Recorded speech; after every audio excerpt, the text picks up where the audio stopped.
تقوی، اللہ کے ڈر والی زندگی.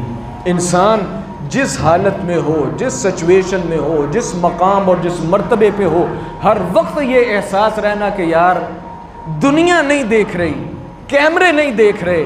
چلو کوئی دیکھنا یا پوچھنا تو دور کی بات ہے، کوئی ایسا بندہ بھی نہیں کہ جو مجھ سے پوچھ سکے.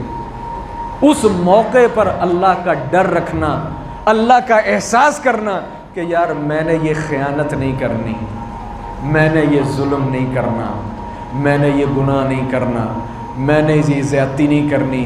کس لیے؟ انی اخاف اللہ. چلو دنیا میں کوئی پوچھنے والا نہیں، کوئی دیکھنے والا نہیں، لیکن اللہ تو ہے.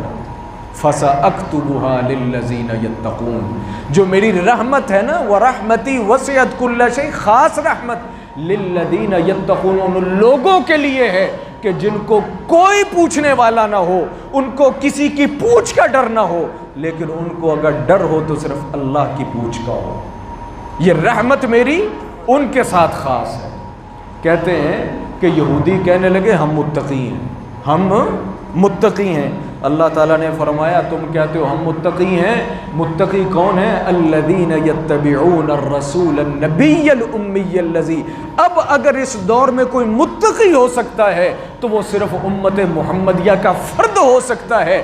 اگر کوئی انسان کتنا ہی پاک کیوں نہیں، پرہیزگار کیوں نہیں، لیکن اگر اس کے دل اور دماغ کے اندر توحید نہیں، محمد الرسول اللہ کی رسالت نہیں، وہ متقی نہیں.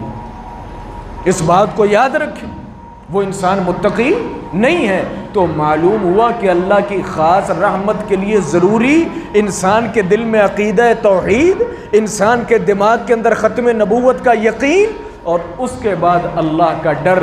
یہ بھی انسان کے لیے خاص رحمت کا سبب ہے.